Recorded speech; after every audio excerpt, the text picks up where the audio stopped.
يبدأ فيلمنا برئيس الوزراء ساتيا وهو مش عارف ينام بسبب ان ذنوبه بتطرده، وفجأة بيفقد الوعي وبياخدوه ولاده بالتبني موني وديفي في الإسعاف على المستشفى. لكن هم في الطريق الكوبري بينهار بيهم وبيحصل فوضى كبيرة قوي، وبيضطروا انهم ياخدوه على اكتافهم لحد المستشفى. وفي العناية المركزة بيقعدوا اولاده بالتبني حواليه وبيكونوا مش حزانة عليه ولا كلام من ده، لا دول بيتمنوا موته بفارغ الصبر. فجأة الجهاز بيصفر وبيفرحوا انه مات، وبيبدأوا بقى يتخانقوا على منصبه. لكن يا فرحة ما تمت، بيرجع الجهاز يشتغل تاني احسن.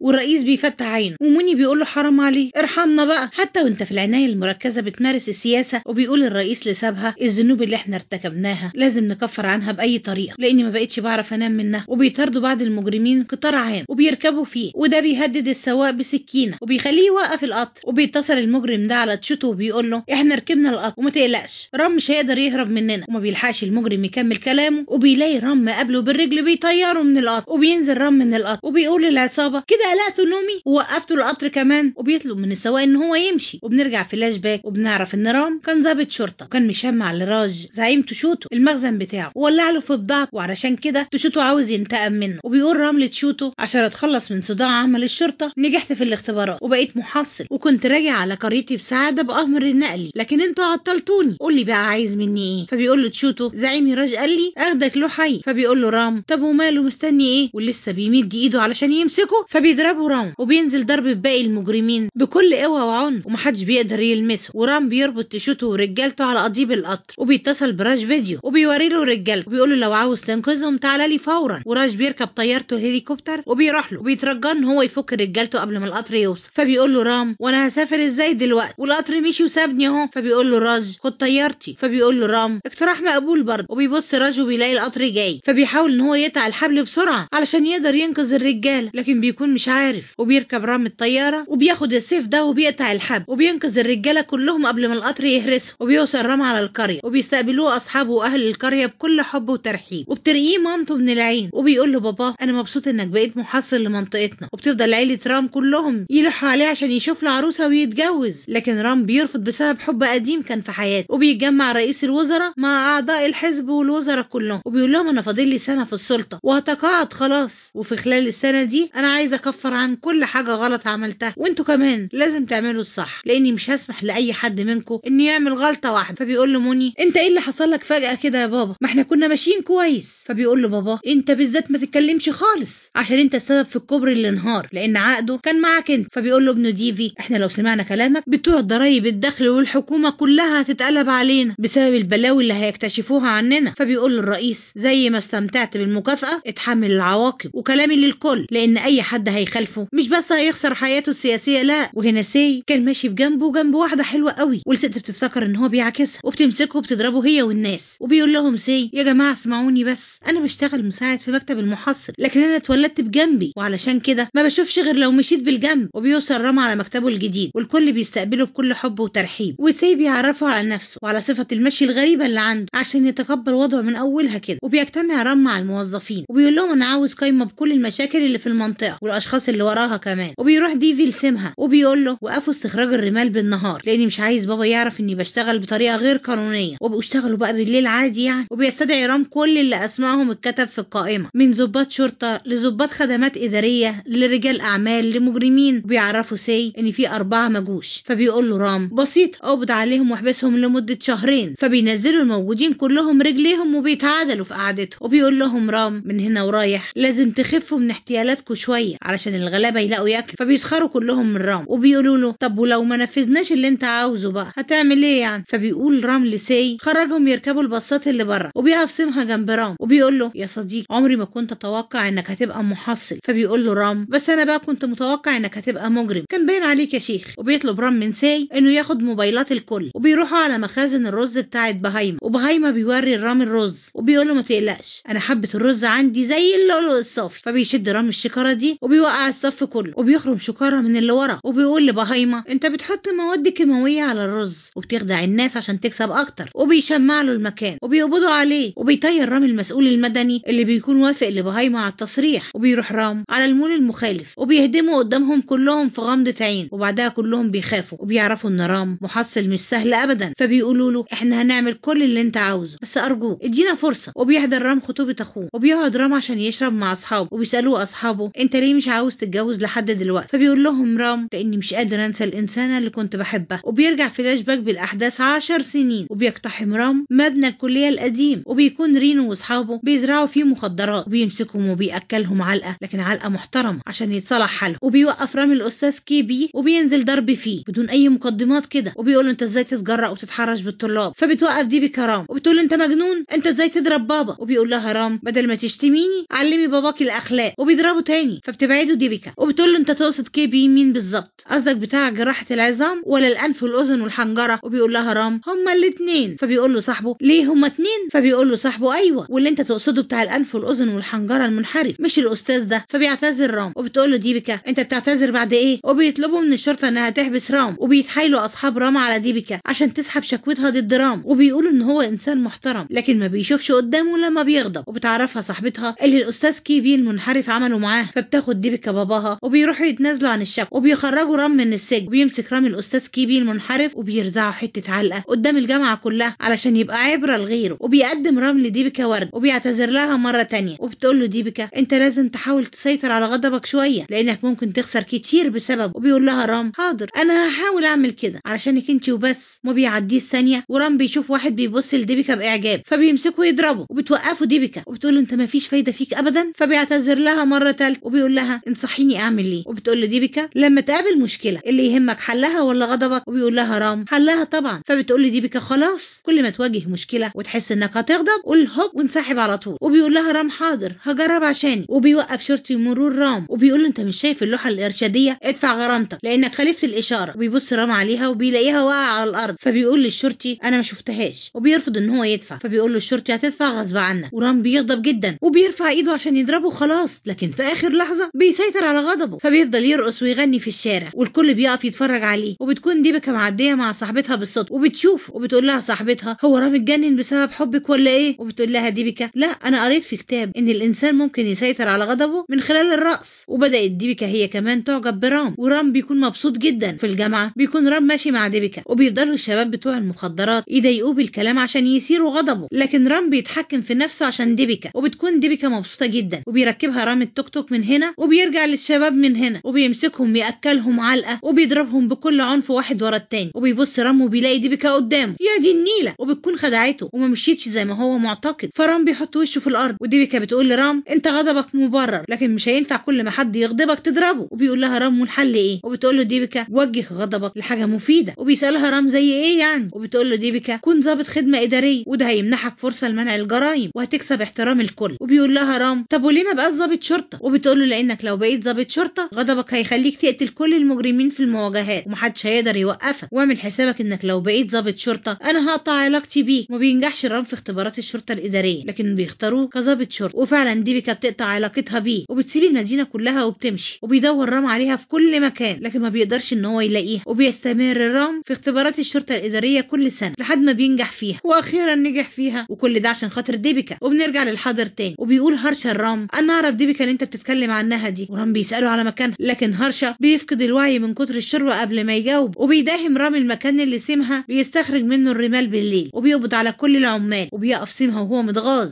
وما بيقدرش يعمل اي حاجه. وبيستدعي ديفي مفتش القسم وبيساله انت ليه سجلت قضيه ضد رجالتك؟ فبيقول له المفتش مش انا ده المحصل رام لانه عنده السلطه لاعتقال اي حد. فبيقول ديفي للمحامي روح خرجهم. وبيقول المحامي انا مش هقدر اعمل لهم حاجه، وحتى لو دفعت لهم كفاله مش هيخرجوا ابدا غير بعد سنه، ولو رحت للمحكمه العليا هتدفع على كل واحد 1,000,000 روبيه. فبيقول له سيمها ومال ندفع. فبيقول له ديفي اراك توزع من مال امك، دور على عمال من قريه تانية. وبيعرف هرشا رام ان ديبيكا موجوده في دار مسنين في فيجايا نجرام. وبيروح رام على فيجايا نجرام وبيقف قدام دار المسنين، وبيبعت سي يقول لديبيكا كلمي المحصل رام بره. فبتقول له ديبيكا روح قول له يدخل هو، انا ما بخرجش لحد. لكن رام ما بيرضاش يدخل وبيركب عربيته وبيمشي. وديبيكا بتركن غضبها على جنب وبتخرج، ولما بيشوفها رام في مرايه العربيه بيرجع لها تاني. وديبيكا بتقول له انت مستكبر عليا عشان خلاص بقيت محصل، تعالى ندخل نتكلم جوه. ورام بيقول لها لا خلينا نتكلم هنا. فديبيكا بتتضايق منه وبتسيبه وتمشي. وبيوصل محصل المنطقه سوندار وبيقول لرام انت مش عارف ان ممنوع محصل منطقه يجي على منطقه تانية بدون اذن السكرتير الرئيسي، انا هوقفك عن العمل. وبيعمل له رام خط عند حدود منطقته وبيقول له انا ما اتخطيتش حدود منطقتك، انت اللي اتخطيت حدود منطقتي وممكن انا اللي اوقفك عن العمل. فبيعتذر سوندار وبيقول له عفى الله عما سلف. وبتفهم ديبيكا اللي رام ما كانش عاوز يدخل معاه وبترجع له تاني وبيتصالحوا مع بعض. وبيروح سيمها يقول لديفي مفيش حد راضي يجي يشتغل معانا في استخراج الرمال بسبب خوفهم من المحصل. فبيغضب ديفي وبيخلي المساعد بتاعه يتصل على مكتب رام ويستدعيه، وبيرد سيو وبيقول له رام في اجتماع ومش جاي، وديفي بيغضب اكتر وبيروح ديفي بنفسه الرام على المكتب وبيقول له انت ازاي تخالف امر الوزير لما يستدعيك؟ فبيقول له رام انا لو كنت رحت لك كنت هقبض عليك بتهمه انك موفر الامن ال5 متهمين في بيت الضيافه بتاعك. فبيقلق ديفي وبيلم تعابينه وبيقول لرام انا عاوز اتكلم معاه، ورام بيقول له استنى بره لحد ما اخلص اجتماعي والا هبلغ عنك بتعطيل اجتماع رسمي. فبيخرج ديفي وهو غضبان وبيقعد ينتظر غصب عنه بره، ولما بيخلص رام شغله كله بيبعت لديفي يدخل، وبيكون ديفي مش طايق نفسه وبيقول لرام انا من حقي كوزير اخرج رجالتي اللي انت سجلت شكوى ضدهم. فبيقول له رام انا سجلت شكوى رسميه، ولو انت شايف ان من حقك انك تخرجهم اكتب بيان رسمي بكده. وبيغضب ديفي وبيقول له انت ما تعرفش انا ابقى مين وابن مين. فبيقول له رام اعرف كويس قوي، لكن انت بدون وجود ضابط الخدمه الاداريه جنبك ولا شيء. وبيمشي وبيسيبه واقف بالشكل ده هيفرقع. وبيفضل ديفي متعصب وبيقول لسيمها اقتلوا الكلب ده قبل ما يوصل لبيته. وبيقول له سيمها مش هينفع لان الكل هيعرف ان احنا اللي عملنا كده وهيضيع حلمك بانك تكون رئيس الوزراء القادم. وبيروح رام وبيقابل ديبك، لكن المره دي بيعدي الحدود بامر حكومي وبتعرفوا ديبك على المسنين وبتعرفهم انه يبقى حبيبها اللي هتتجوزه. وبيبص رام وبيلاقي العجوزه برفاتي مقطعه ورق كتير جدا في اوضتها وبيسالها ديبك هي مالها، وديبك بتقول له انها اتصابت بصدمه كهربائيه ففشل نظامها العصبي المركزي وبتعاني من اضطرابات عقليه، وبتحس بالحزن لما بتقرا اي خبر عن الظلم في الصحف، وبتقدم عريضه عن كل مشكله لرئيس الوزراء. وبياخد رام ورقه من على الارض وبيقراها وبيقول لها عريضه منطقيه جدا، ورئيس الوزراء هيكون موجود في فيزاك بكره لحضور حفل يوميات فيشواس وهكون انا المسؤول عن بروتوكول الحفله. وبتقول له برفاتي خدني معاك للحفله دي. وتاني يوم في الحفله بيرحبوا برئيس الوزراء ساتيا وابنه الوزير ديفي، وبيقوم الرئيس عشان يقول كلمته، لكن قبل ما يتكلم بتظهر برفاتي وبتقول له انا قدمت لك عرايض كتير فكرت تحل مشكله واحده منهم. فبيقول ديفي لرجالته اطردوا الست دي بره، وبيقول لهم الرئيس سيبوها. بتطلع برفاتي على المنصه واول ما بيشوفها الرئيس من قريب بيتخض لانها تبقى نفس الست اللي بتطرده في احلامه بوش ممسوح. وبيقول لها ساتيا امورين. بتقول له برفاتي الشخص اللي انت جاي تكرمه بيغش في حليب الاطفال وبيتسبب في مرضهم. فبيقول له ديفي دي ست مجنونه وما تسمع لهاش، وبيسكته الرئيس وبيسال رام الكلام ده حقيقي، ورام بيقول له ايوه وبيقدم له تقرير العينات اللي خدوها من الحليب. فبيغضب جدا ديفي وبيزق رام وبيقول لبابا ما تسمعش للمجانين دول، وبيزق برفاتي وديبيكا فبيلحقهم رام قبل ما يقعوا وبيضرب ديفي بالقلم على وشه. وبيغضب جدا ديفي وبيقول له انت ازاي تتجرأ وتضرب وزير؟ فبيقول له رام انا ضربتك بس لانك وزير، ولو كنت شخص عادي كنت سحقتك. فبيؤمر المفوض الضباط باعتقال رام، لكن الرئيس بيوقف الضباط وبيقول لديفي انت غلطان اعتذر لهم. فبيعتذر ديفي غصب عنه وبيطلب الرئيس من برفاتي انها تسامحه، وبتقول له برفاتي انت ما تستحقش السماح. وبيحس الرئيس ان الدنيا بتلف بيه وبيفقد الوعي وبياخدوه على المستشفى. وبيقول ديفي لبابا انت ازاي تنصر رام علي بعد ما اهني قدام الكل؟ فبيقول للرئيس لسابها اصدر قرار بوقف رام عن العمل بسبب تعديه على الوزير. وبيقول لديفي انا هعزلك من منصبك لانك بتستغله غلط. ورام بيتضايق جدا لما بيشوف قرار ايقاف، وديبيكا بتواسي رام وبتقول له ما تزعلش لان هم اللي خسروه. فبيقول لها رام انا مش زعلان من ايقافي، انا عارف اني كده كده هرجع، انا زعلان لان كل اللي وقفتهم عن الفساد هيرجعوا يمارسوه تاني. فبتقول له ديبيكا ولما ترجع تاني هتوقفهم تاني، خلينا نستغل الفرصه في التحضير لفرحنا. وبيدخل ديفي وبيطمن على باباه وبيقول له بابا انا مش بس عزلتك من الوزاره انا عزلتك من الحزب كله. فبيقول له ديفي ليه كده؟ انت عارف اني طول عمري بحلم بمنصب رئيس الوزراء، وبيترجى ان هو يديله فرصه وهو هيتغير، وبيرفض الرئيس يديله الفرصه وبيقول له قراري ده نهائي. وبيغضب ديفي وبيديله ضربه في قلبه يموته، وبيقطع ديفي القرار اللي باباه ختمه بخصوص عزله وبيبلعه بشويه ميه عشان يخفي اثاره، وبيضرب جرس الانذار وبيدخلوا الدكاتره بسرعه وبيلاقوا الرئيس مات. وبيقول لهم موني محدش منكم يعلن خبر وفاه بابا دلوقتي قبل ما يعلنوا ان انا الرئيس القادم. فبيجي ده من ورا موني وبيقول له بابا ما ماتش موته طبيعيه، ديفي هو اللي قتل علشان المنصب. وموني بيخاف على روحه وبيتنازل لديفي عن المنصب، ما هو العمر مش بعزاء بقى. وبيكون ديفي مبسوط جدا وبيقرر ديفي قبل ما يدفن باباه انه يدفن رام الاول، وبيكون رام بيستعد للفرح. وبيخلقوا رجاله ديفي شغب في الشارع، وبيروح مفتش الشرطه رام وبيقول له انا معايا امر باعتقالك بسبب التعدي على الوزير. فبيسيب رام فرحه وبيركب معاهم البوكس، وبتتصدم ديفي لما بتعرف الخبر، وبيوقف المفتش البوكس في وسط الشغب وبيكلبش رام في العربيه وبيسيبه الرجاله ديفي وبيمشي على طول. وبيفضل رام يقاوم في رجاله ديفي على قد ما يقدر، وبيعمل ديفي طقوس جنازه باباه وبيجرح رجاله ديفي رام وبيضربوه بكل قوته. وبيقول سابها للشعب الرئيس ساتيا سجل وصيته الاخيره قبل ما يموت على الفلاشه دي وبيشغلها، وبيفضل سيمها يضرب في رام بكل قوته وبيتعب رام من كتر المقاومه. وبيكون ساتيا وصى قبل ما يموت ان رام هو اللي يتولى منصبه بعد وفاته ومحدش يشعل محرقته غيره هو. فبيتصدم ديفي من اللي بيسمعه، واول ما بيوصل لمفتش الشرطه الخبر بيضرب ده بالنار وبيدي رام التحيه وبيفك الكلبش من ايده وبيترجى ان هو يسامحه هو وكل الشرطيين. وموني بيفضل يضحك على خيبة ديفي القوية وعلى راسه اللي حلقها على الفاضي، وبيكون رام واقف ومش فاهم حاجة، وبتوصل طيارة هليكوبتر وبيعرفونا بقى رئيس الوزراء وبياخدوه على محرقة ساتيا، والكل بيفضل يهتف باسم رام وبيشعل رام محرقة ساتيا، وبيكون ديفي واقف ومش طايق نفسه. وبنرجع بالأحداث وبيظهر أبانا اللي بيكون نسخة تانية من رام في الشبه وكأنهم توأم، لكن لسانه بيكون تقيل في الكلام. وبيحتاج أبانا وأهل القرية على الأشخاص اللي عايزين يستولوا على التل عشان يستخرجوا منه الحديد، وبيستدعي مدير التعدين أبانا في مكتبه وبيقدم له طبق فيه رمان وبيقول له استنى ما تاكلش، وبيقلب الطبق على الترابيزة وبيقول له دلوقتي تقدر تاكل لأن الاطباق ملهاش لازمة بالنسبة لك طالما مش عايزين تستخرجوا الحديد وبتحتاجوا ضدنا. فبيرمي له أبانا الطبق وبيقول له كل انت وانا هاكل الرمان لاني كمزارع مش هغلب في صناعة طبق، لكن انتوا هتموتوا لو كلتوا الحديد. وبيقوم يمشي وشينو بيروح لأبانا عند الاحتجاج وبيقول الحكومة أمرت شركة الحديد بوقف التعدين. بيفرح جدا أبانا وأهل قريته وبيحتفلوا مع بعض وبيتجمعوا أهل القرية وبيروحوا لأبانا البيت وبيقولوا له احنا قررنا ان احنا نأسس حزب سياسي وعاوزينك تكون قائدنا لاننا زهقنا من كتابة العرائض اللي ما بتحللناش مشاكلنا. وبيقول لهم أبانا بس انا ما بحبش السياسة لانها بتقوم على الفلوس، اما الاحتجاج بيقوم على البشر، خلينا كده افضل. فبيقول له مكوندا لا سياستنا هتكون من غير فلوس. تقول له مراته برفاتي ما ترفضش بقى تدعمهم لاني واثقه انك هتكون طوق النجاه للكل. وبعد الالحاح بيوافق أبانا وبيواجه أبانا صعوبات في الكلام اثناء لقائه مع الصحفيين بسبب التلعثم اللي عنده، وبتحاول مراته انها تساعده بكل الطرق عشان يتكلم بدون تلعثم. وبيحاول أبانا كتير ان هو يتدرب على الخطابات عشان يحسن من كلامه لكن بدون فايده، وبيحس أبانا باليأس لكن مراته بتدعمه. في النهايه بيقول أبانا لأهل قريته لو عاوزيني اقودكم شوفوا لي واحد يقول الخطابات بالنيابه عني. فبيقدم له سابها ساتيا وبيقول له انه من اشد معجبينا ومش هتلاقي متحدث افضل منه ابدا، وأبانا بيوافق عليه وبيبدا أبانا يكتب الخطابات وساتيا يطلع يقولها للشعب والشعب يسقف لساتيا بدل أبانا. وبيقول مكوندا لأبانا اللي بيحصل ده غلط لان ساتيا بياخد الفضل كله بداله. فبيقول له أبانا مش مهم، المهم عندي مصلحه الشعب. ولما بيلاقي أبانا الشعب حب ساتيا بيعلنوا رئيس للوزراء في مقر الحزب. بيقول مكوندا لأبانا الانتخابات قربت ومعظم الشعب في صفنا لكن هنحتاج لشويه مصاريف عشان نفوز. فبيقول له أبانا انت نسيت ان حزبنا قايم على السياسه بدون فلوس. فبيقول له مكوندا عارف بس احنا محتاجين نفوز الاول عشان نحقق ده، وبيديله كارت الرجل اعمال مستعد يدعمهم. فبيقول لهم أبانا ده صاحب شركه الحديد اللي احنا طردناه من تلنا، وانا كنت عارف ان ده هيحصل من البدايه وعلشان كده كنت رافض السياسه، واعرفوا اننا لا يمكن نشتري نصرنا ولا نبيع نفسنا والا هحل الحزب ده زي ما بداته بالظبط. وبيروح ساتيا ومكوندا لرجل الاعمال بتاع الحديد وبيقولوا له أبانا رافض ان هو يتعاون معاه واحنا مش هنقدر نكسر كلمته. فبيغريهم رجل الاعمال بالفلوس وبيقول لهم لو سمعتوا كلام أبانا هتخسروا الانتخابات. فبيقرروا ياخدوا الفلوس ويعادوا أبانا. وبيتصل شينو على أبانا وبيقول له مكوندا وساتيا قبلوا الفلوس بتاعت شركه الحديد. وأبانا بيتصدم وبيقول لشينو رتب لي لقاء صحفي بكره عشان هعلن اني هحل الحزب. وبيعرف مكوندا ان أبانا اكتشف ان هم خدوا الفلوس، وبيقول لساتيا ان أبانا ناوي يعمل اجتماع صحفي الصبح علشان هيحل الحزب. وبيقول له ساتيا يبقى مفيش حل قدامنا غير اننا نقتله قبل ما يوصل للمدينه. وبيكون أبانا ومراته وابنه في طريقهم للمدينه وفجاه بيتحدف على العربيه بيض وبيقف السواق وبينزل أبانا وبيخبي مراته وابنه هنا وبيجري بعيد عنه وبيضرب أبانا المجرمين واحد ورا التاني وبيطعنوا ده بالسيخ حديد في جنبه. فبيقاوموا أبانا وبيخلص عليهم كلهم وبيرجع يبص على مراته وابنه لكن ما بيلاقوهمش. فبيروح على كشك التليفونات وبيتصل بالشرطه لكن ما بيقدرش يقدم بلاغ بسبب مشكله التلعثم اللي عنده. وبيقفل أبانا وبيتصل على شينو وبيعرفوا مكانه. بيقول له الحق في عصابه عاوزه تقتلني انا وعيلتي. ومكوندا بيكون خلص على شينو وسمع المكالمه بداله. وبيروح ساتيا ومكوندا لأبانا وبيقول لهم أبانا الحقوني في حد بيحاول يقتلني ومراتي وابني مفقودين مع اني عمري ما ظلمت حد ولا كان ليا اعداء ابدا. فبيطلع ساتيا السكينه وبيقول له نزاهتك هي مشكلتك. وأبانا بيتصدم من خيانته وبيقول لمكوندا شايف السياسه وصلتنا لايه. وبيخلص ساتيا عليه وعلى مكوندا كمان علشان محدش يبقى شاهد على جريمته. لكن برفاتي بتشوفه وبتهرب بابنها بسرعه، وعلشان ما يخليش ساتيا حد من الحزب يشك فيه بيتبنى اولاد مكوندا الاثنين موني وديفي. وبيفوز ساتيا بمنصب رئيس الوزراء. وبنرجع للحاضر تاني وبيقول سابها الرام ساتيا عشان يخفف ذنوبه قبل ما يموت رشح اسمك لمنصب رئيس الوزراء. وبيتصدم رام من اللي بيسمعه وبيعرف رام ان برفاتي تبقى مامته وبيروح لها وبيعرفها ان هو ابنها. وبتفرح جدا برفاتي ان ابنها رجع لحضنها وبتلبسه الشال بتاع باباه وبتقول له انت لازم تحقق امنيه باباه. وفي مقر الحزب بيعترض ديفي على رام كرئيس للوزراء وبيقولوا انه لازم يستقيل من وظيفته الاول، وعشان توافق الحكومه المركزيه على استقالته لازم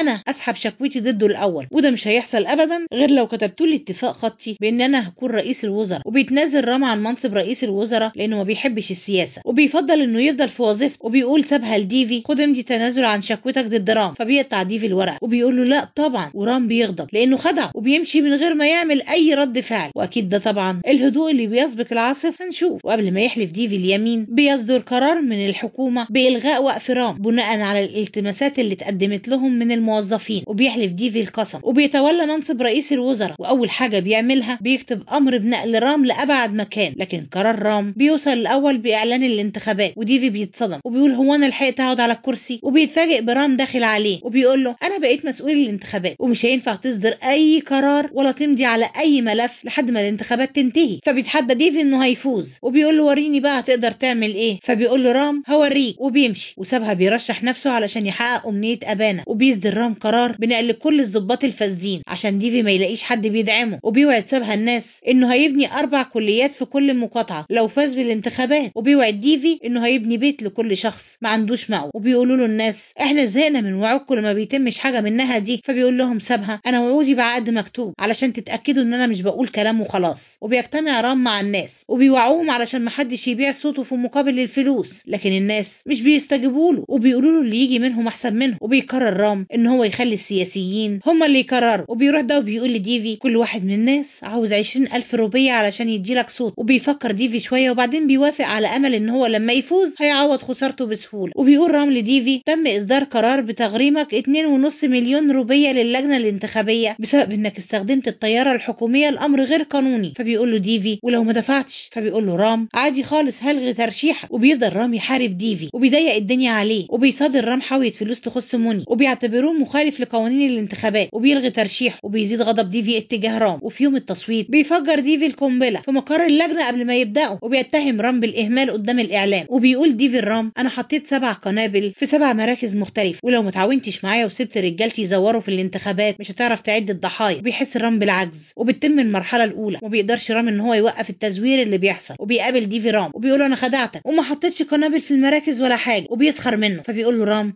هو أنا ما عرفتكش؟ مش أنا اللي خدعتك وحطيت مواد كيميائية لرجالتك اللي حاولوا يزوروا أصواتهم عشان ما يكرروهاش تاني، وقبضت عليهم كله ويتم إعادة التصويت في كل اللجان اللي تم فيها التزوير. فبيتصدم ديفي لما بيعرف إن حزب سابها متقدم عليه، وبيروح للمسؤولين وبيقول لهم إن رام منحاز لحزب سابها لأنه يبقى ابن أبانا وبرفاتي ولازم تشيلوه من منصبه عشان أقدر أفوز، لأن هو بيحارب. وبينكر رام إن هو يبقى ابن أبانا وبرفاتي وبيقول لهم بصوا في البطاقة بتاعتي لو مش مصدقيني. فبيقول له المسؤول بس أنت شبه أبانا بالظبط ولازم تثبت صحة كلامك. فبيقول له رام إن أبانا مات هثبت إزاي؟ فبيقول له ديفي بس برفاتي عايشة. وبيستدعوا المسؤولين برفاتي وبيسألوها هو رام يبقى ابنك؟ وبتقول لهم أيوة. فبيقول لهم رام دي ست مجنونة وشهادتها ما يتاخدش بيها قانونيا. بتتصدم برفاتي فبيحس رام بالخجل، لكنه بيكون قال كده غصب عنه علشان مصلحة الناس. وبيطلب المسؤول من رام وبرفاتي إنهم يعملوا تحليل DNA علشان يعرفوا مين فيهم اللي بيكذب. ورام بيحس بالذنب من ناحية مامته، وبتتصل شرطية من نزل السيدات على رام تقول له مامتك مفقودة. وبيروح رام للشرطية وبيسألها آخر مرة شفتي فيها ماما إمتى؟ وبتقول له لما طلبت موبايل. وبياخد رام موبايل الشرطية وبيبص فيه وبيلاقي مامته بحثت عن حمض بيدوب الجسم البشري. وبيتصدم رام وبيتبع موقع مامته لحد ما بيوصل على مصنع مهجور وبيلاقي فيه بير مليان بالحمض وأثر لرجل مامته، وبيعرف إن مامته ضحت بنفسها عشان يكسب حربه. بيحس رام إن هو السبب في موتها وبيفضل يعيط. وبتترفض قضية ديفي وبيفضل رام في منصبه. في الجولة الثانية من الانتخابات بيعلنوا عن اكتساح حزب سيبها، وبيكون ديفي هيموت من الغضب. وبيعرف رام إن ديفي هيحاول يدمر ماكينات الفرز وبينقلها الطيارات جيرون علشان محدش من رجال ديفي يقدر إن هو يوصل له. تاني يوم بيبعت ديفي رجالته عشان يخلقوا شغب في مكان الفرز ويدمروا الماكينات، لكن بيلاقوا رام في انتظارهم. وبيخلي رام رجالته يهرسوهم بالونشات وبيحملوهم في الشاحنات عشان يرموهم بعيد. وبيوصل ديفي وبيركب ونش وبيدخل على مكان الفرز وبيحاول يدمر الماكينات، لكن رام ما بيسيبوش وبيفضلوا الاتنين يتقاتلوا مع بعض بكل قوة. في النهاية بينتصر رام عليه وبيفوز حزب سيبها في الانتخابات وبيستقيل رام من منصبه. وبيختاروا حزب سيبها انه يكون رئيس الوزراء، وبيخاطب رام الشعب وبيوعدهم انه هيكون في خدمتهم طول الوقت وهيوفر لهم كل احتياجاتهم. وبس كده لحد هنا وبيخلص فيلمنا. ويا ريت كل اخواتي يواظبوا على الصلاة في مواعيد. ولو عجبكم الفيديو يا ريت ما تبخلوش علينا باللايك، ولو اول مرة تتفرجوا علينا يا ريت تعملوا اشتراك وتفعلوا الجرس عشان يوصلكم مننا كل جديد بنقدمه. وان شاء الله اللي جاي هيعجبكم اكتر.